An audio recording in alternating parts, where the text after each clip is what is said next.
welcome to our Talent Matters podcast, the podcast where I get to talk to some really amazing people about all things recruitment.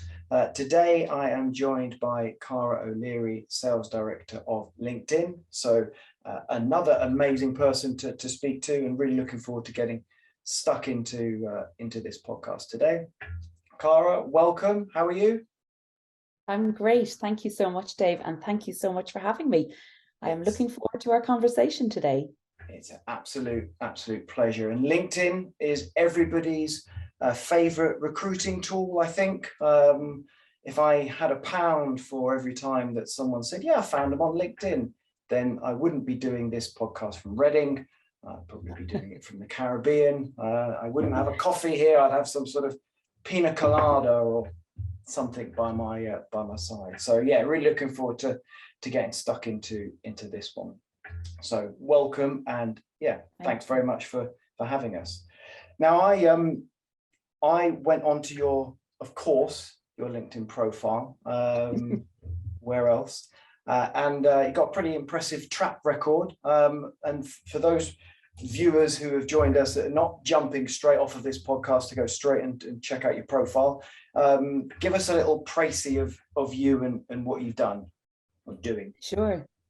Yeah, so I have worked in the talent industry for 22 years, started as a fresh-faced recruiter straight out of university.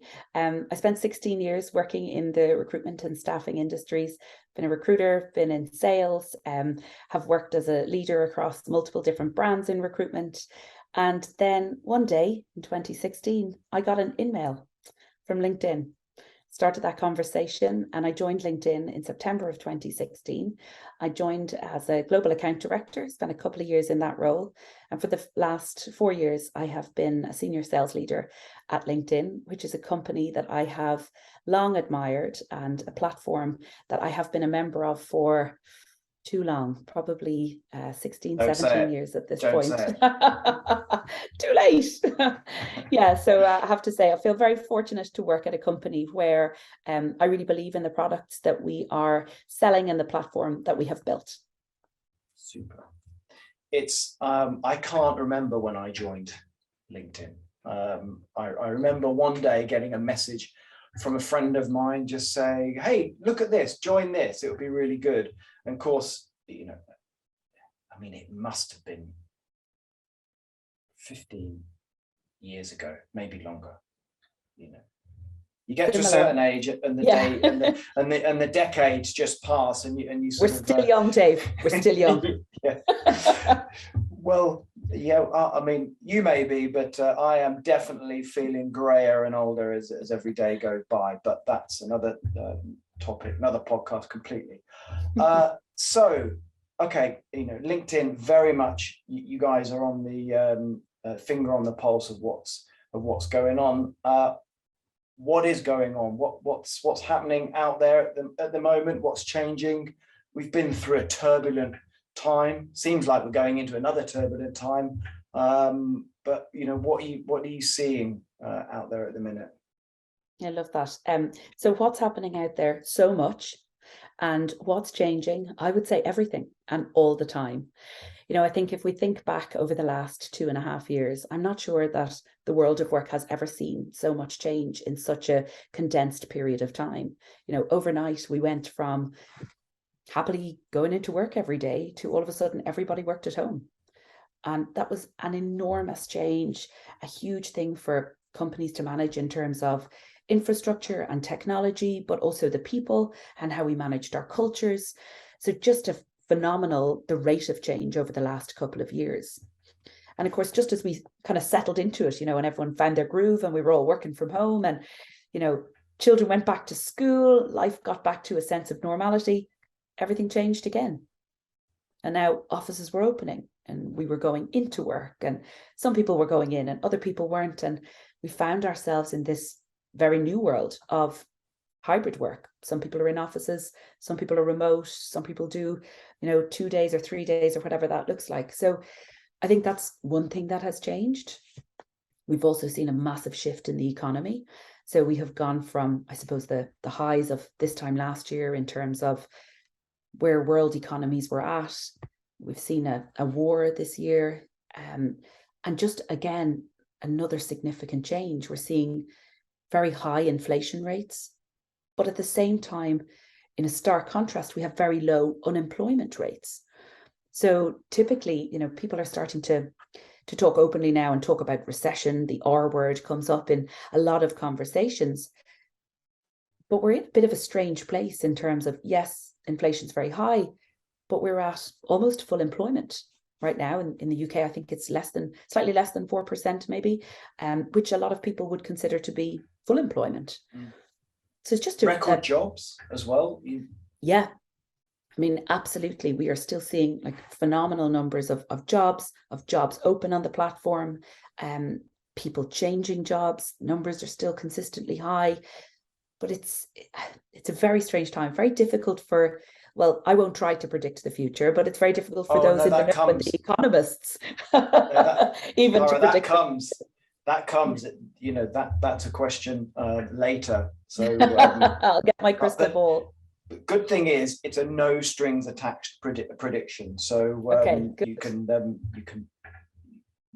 refer back to that, no problem.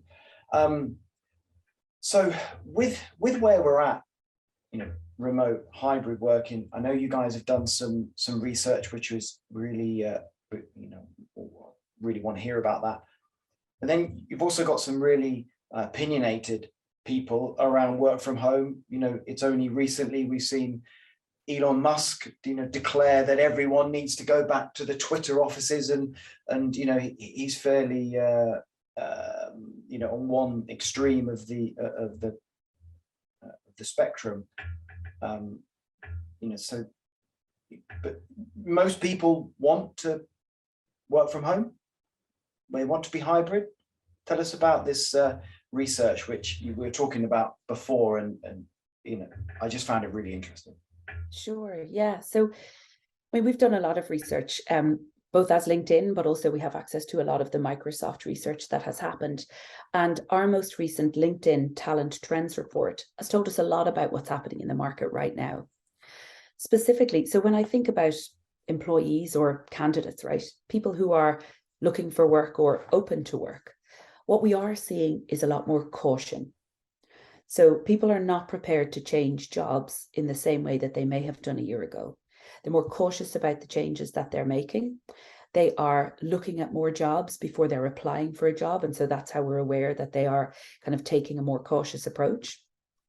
Also, based on conversations that I've had with a lot of our corporate customers, we're hearing quite a lot still about employees who are accepting jobs and then accepting a counteroffer, or they're accepting jobs and then they're disappearing.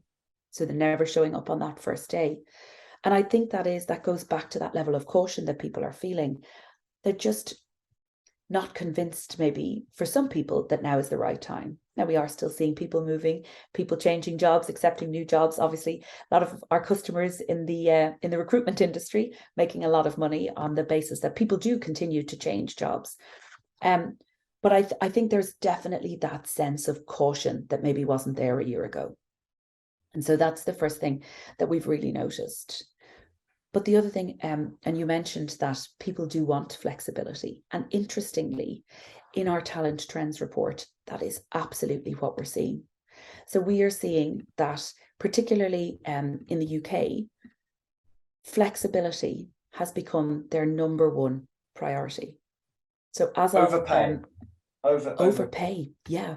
So globally, it's compensation is number one, and then balance and flexibility and upskilling. But in the UK, flexibility is the number one priority, followed by compensation, then advancement and job security. And that job security piece, I suppose, is also why we're seeing that level of caution in people, because if people are in a job for a start, they have to kind of take that leap of faith. But their number one priority right now is flexibility.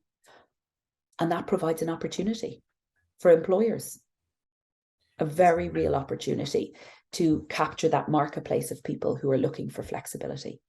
It's amazing. I'm not surprised by that. I think there's also an element where we view candidates and people sometimes as as different. And actually, we're all people, aren't we? And you know, when you talk to clients or candidates or even friends, and you're talking about, even when someone says, I have to now go into the office 5 days a week, you know, most people's reaction to that is, oh really? Oh, what? Why?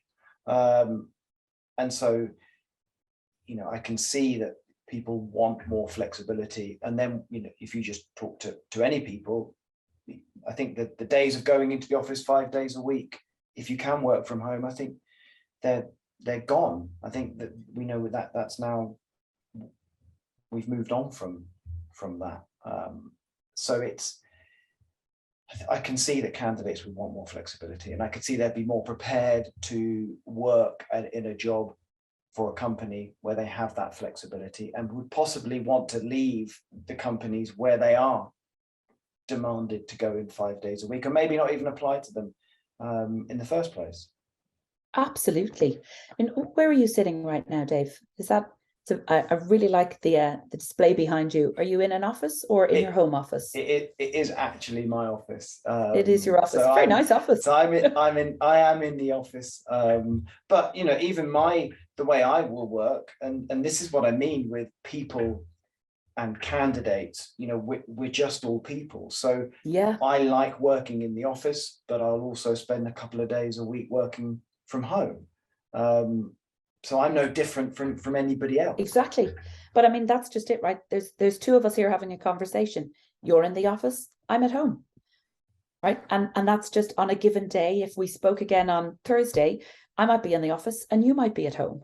And I think it is, to your point, like, we have had a very different life over the last 2.5 years. The world has changed. People, and as you say, not candidates, but people's priorities have changed. I like to see my boys when they come home from school.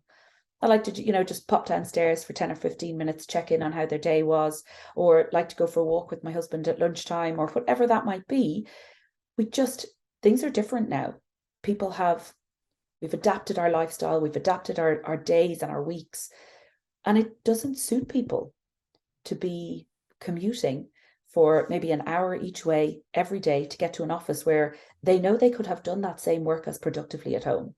And I think that's the shift. It's about, why are people coming into an office? Is it to sit on Zoom calls or Teams calls, or, you know, is it to actually connect with people face to face? Just have a nice background.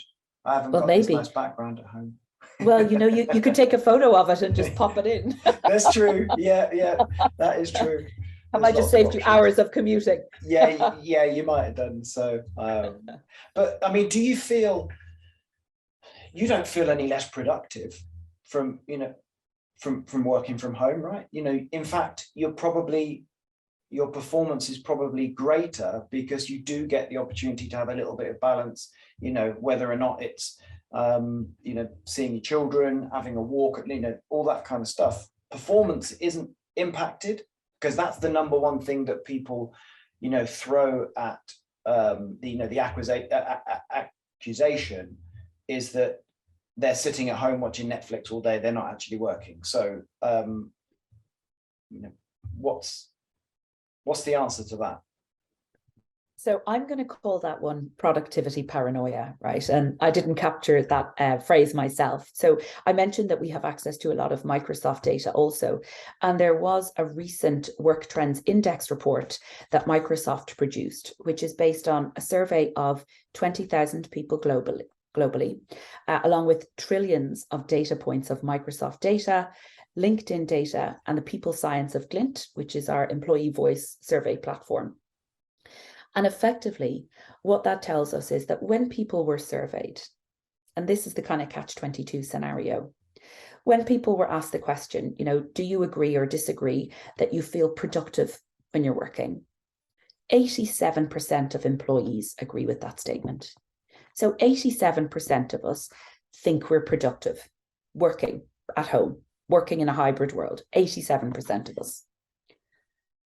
On the contrary, when employers were asked the same question about whether or not they were confident that their employees are being productive, 12% of them said yes. What a That's stark massive. contrast. Yeah. Isn't that incredible?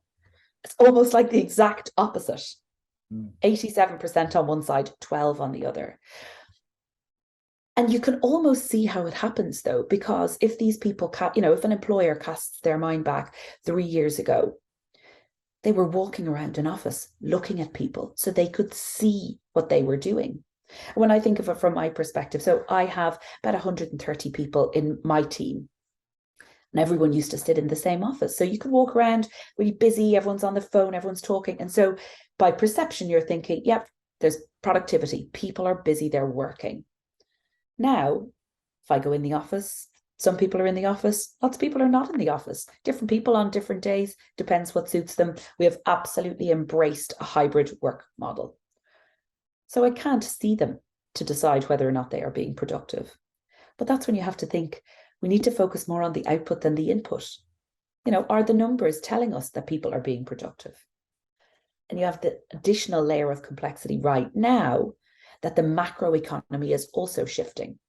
So is the output a direct correlation to the input? Are there macroeconomic factors at play? What else is influencing the output? And that has led to this level of paranoia where people don't know. People can't say, yes, I'm confident that my team are being productive.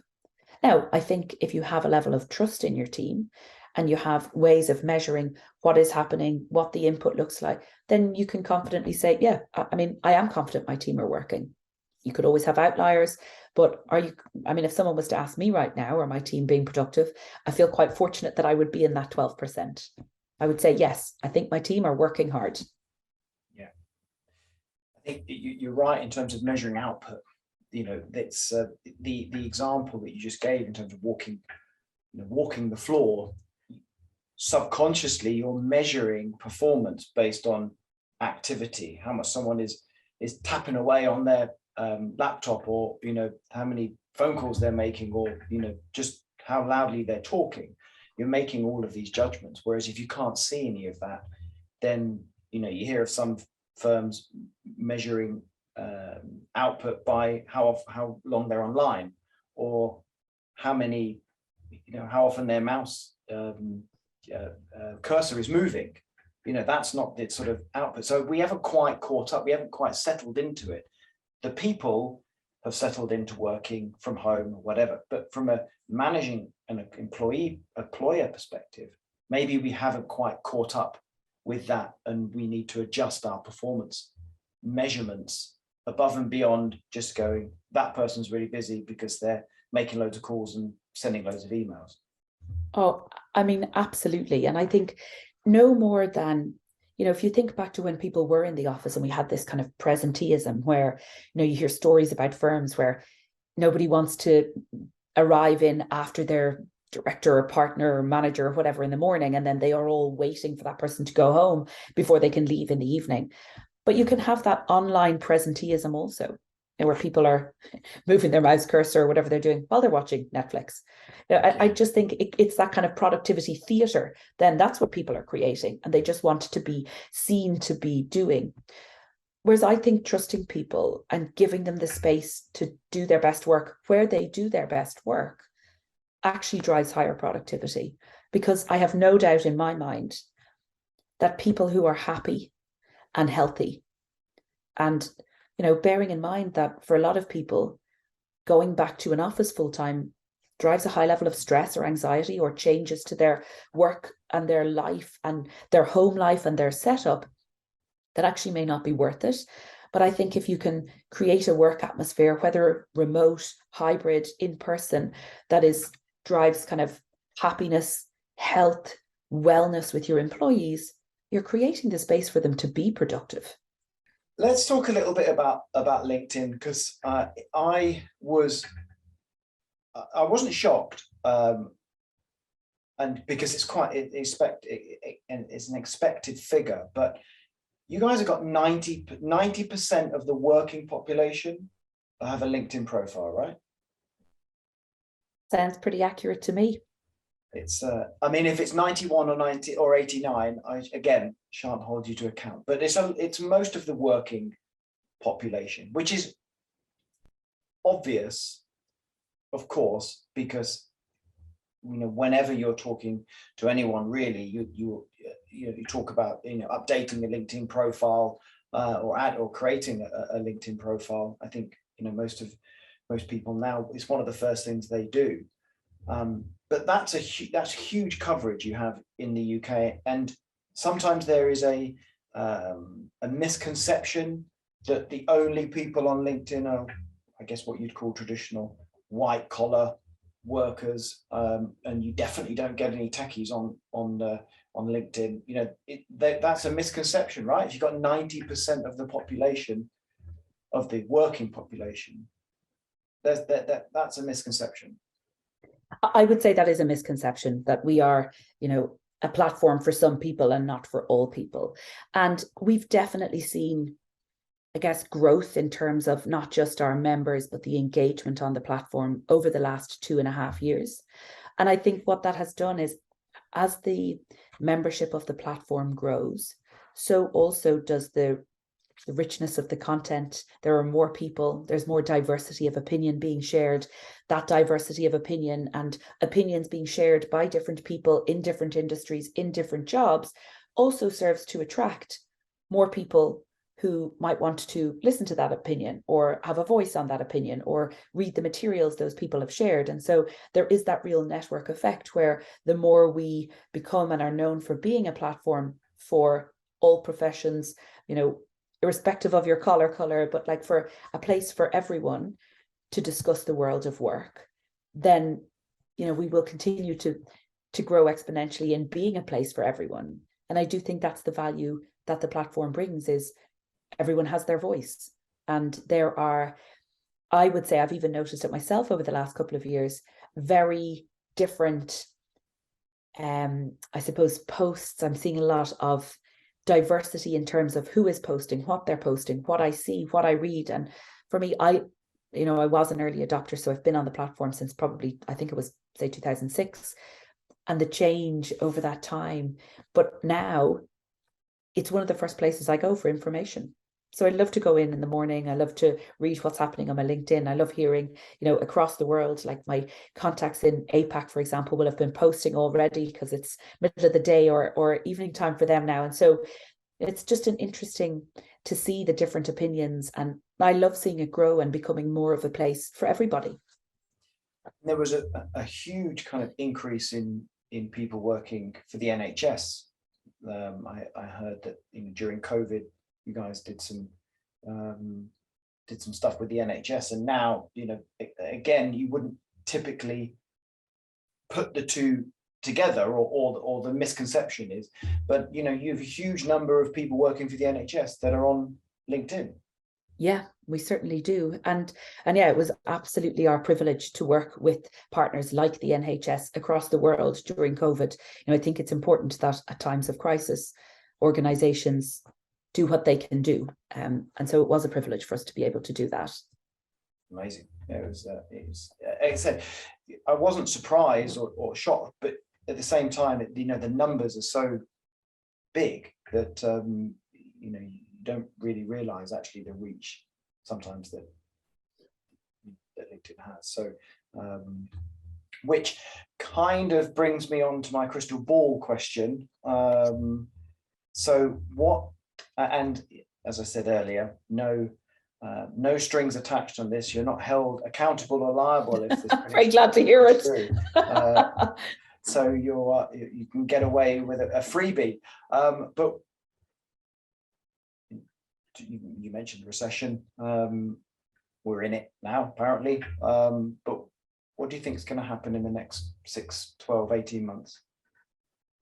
Really glad I'm not being held to this one. And caveat, as you know, I'm not an economist, so I wouldn't know that this is my strength. But I think it's going to be a very interesting 6 to 18 months. And yeah, we've talked about the recession, and I'm sure you've heard the term jobful recession, which is, a lot of what I'm hearing about it in that. And I've heard a lot of economists and a lot of people say of late that no recession is the same. So they're all unique and different. And whilst we can look to previous recessions to try and find indicators of what will happen next, they may or may not hold true because they are also unique. but they're also a natural part of any economic cycle. So we'll experience recessions probably every 6 to 10 years. They'll last 6 to 12 months. It's very hard to say what's going to happen next. But what I do know is, and this is, I'm a glass half full kind of person, right? There's always an opportunity in a recession, right? And in any shifting economic time, there is an opportunity for companies to plan for the future and to think about how they can actually grow, expand, diversify based on the situation that they're going through. I think we saw a lot of that in COVID. I think particularly in the early days, we saw companies who, for some, there was that panic. There was my business is X is no longer needed. I don't have a business anymore. And then there were other companies who took a different approach, and they were agile. And they thought, oh, I have this business. These are the resources I have available to me. What does the world need right now? And they pivoted. And those are some of the companies that we saw having the greatest success. And I think that's what's really important right now, is for companies to think about, firstly, don't panic, right? Think about where you can invest, and investing intelligently in terms of planning for growth. And I think that's what companies need to do. They need to think about, like, what resources do I have? Where is there an opportunity? And how can I invest intelligently in order to ensure that we survive, but also thrive over the next 6 to 18 months? And I would always say, when I think of kind of our staffing and recruitment market in particular, again, I've been in the market. I've over the course of 20 years, I've seen a couple of ups and downs, as I'm sure you have yourself. And there is always an opportunity. So there are always the companies that when you come out the other end, you go, look how well they did. Or thank God I'm in this company because look how well we did, right? And I think there is an opportunity for companies right now as well. And particularly when you think about that element of candidates are feeling more cautious, that's definitely an opportunity for recruitment companies to spend time early in the process, qualifying candidates, making sure that they're committed, understanding their motivators for leaving in a way that, like, you really need staffing partners to do that. It is an opportunity to partner more deeply with customers and to become that strategic advisor. So understanding what's happening, taking the pulse of the marketplace and sharing that back to customers and to candidates, because that's important right now. We need information. We need information to make informed decisions. And so I would say, I think the next 18 months is going to be very interesting 18 months in the talent industry. And I think we're going to see some companies really shine. I love that answer. That's brilliant. And I wish I could hold you accountable for that, because that was brilliant. So really, really good advice. I think sometimes recessions, they force us to think about what we're doing in our business, don't they? We can be so ready to just do the day job, but actually a recession forces us to have to pivot. So I love that answer. Top thumbs up for that. That's what I like to hear. I aim to please, Dave. And I agree with your point. Like, sometimes it's really important that we go, hang on, why are we doing this? Because sometimes the answer is, oh, well, we always did that. It's like, that's not the right answer. We have to have a reason and a purpose for what we're doing and the strategy that we have. And it's good to revisit that. It's good to be forced to revisit that also. Yeah, because it's all too easy to just carry on doing what you've always done. And because if it's working at the time, why would you change it? But actually, when you're forced to look at it and forced to question if it's working, then that's the time to do it. So love the positivity, always an opportunity somewhere around the corner. So we're getting towards the end now. So it's my strange foodie related question I've suddenly just started throwing into these podcasts, completely unrelated to recruitment. So forgive me, but your LinkedIn bio says mother to 4 amazing boys. So if your children are anything like my children in terms of how much they eat, this could be a an easy question, but when you're entertaining at a dinner party, you can have your friends round, clients round, but whatever you're doing, you're trying to make an impressive one. What would you be cooking? And if you're not cooking and you decide, I'm not doing any more cooking, I'm going out, where would you go, and what food would you, what cuisine would you go for? So 2 questions, you can pick which one you want to take. I would cook. So I love to cook. And although cooking in my house is easy because my kids are eaters. So yeah, they just like food. And I do think food is the answer to a lot of problems, particularly when you're raising 4 boys. Usually they're just hungry. And so my first solution to every problem is eat a banana. And then after the banana is finished, we'll talk again. But usually they're in a better place. I can empathize with that completely. And that works on boys of all ages, by the way, because I do that with my husband as well. So just to be clear, there's no age limit on the banana solution. But I'd make what I made for dinner last night. I think it went down particularly well. The lads were very happy. So it was roast beef. It was a very, very good piece of roast beef. I cooked rare, medium rare, and gravy, the very necessary horseradish sauce. So that's a must-have with roast beef. And roast potatoes, which are actually my speciality. So I make the best roast potatoes. You can hold me to that one, Dave. I make fantastic. The best potatoes ever. It's a recipe I got from my mom. So she probably makes the original best roast potatoes, but mine are maybe a very close second. I certainly make the best roast potatoes in this house. So that you can definitely hold me to. Yeah, so roast beef. I didn't do Yorkshire pudding, so that was a miss. So I'd add them to the menu. Carrots, peas, roast beef, roast potatoes, Yorkshire puddings, gravy, horseradish sauce. Yeah, there you go. Fantastic. That's the menu. Roasts seem to be very popular on the Talent Matters podcast. So oh, right. I'm glad to hear it. A firm favourite. But what about, so you are the best at making roast potatoes. It's a recipe from your mum. Is it a secret recipe, or you want my recipe for roast potatoes? Or maybe just a tip? You know, Christmas is coming and people are thinking about fair Christmases.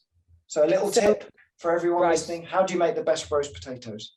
A couple of tips. So the potatoes, rooster potatoes, peel them. Don't throw the peels out. Toss them in a bit of olive oil, salt, pepper, maybe some chili flakes, and roast them. That's a good one to keep the kids snacking on while you're preparing the rest of the dinner. Parboiled, drain the water, rough them up, and then cook them in really good melted butter. Turn them a few times, keep basting them, but proper butter. So for me, it has to be Kerrygold. I'm not sure. Yeah, so there you go. The advantage of living in Ireland. Kerrygold butter, melted, best roast potatoes. Brilliant. You've got it there. Everyone listening, you've got your recipe for your roast potatoes for Christmas. Do let us know if you have a better roast or an alternative roast potato recipe, and maybe we'll just turn Talent Matters into Roast Potatoes Matters. They do, though. Roast potatoes do matter. Absolutely, they do. It could be a whole new thing. Cara, thank you very much for that. Absolutely brilliant. Some really, really good stuff there, especially around the hybrid working and employers in terms of unlocking that talent that's out there. That was really, really good. So, and additionally, I also loved your positive leaning in approach into a pending recession. So I think a lot of people can take some content from that as well. So brilliant. Thank you very much. My absolute pleasure. Thanks for having me, Dave. You're very welcome, and love the roast potato recipe at the end as well. That's like an added bonus. So it's it's a 2-for-1 today. Thank you to everybody watching, listening. Do let us know what you like, what you don't like. Roast potato recipes also appreciated. And do come back soon. We'll have more. And thanks very much.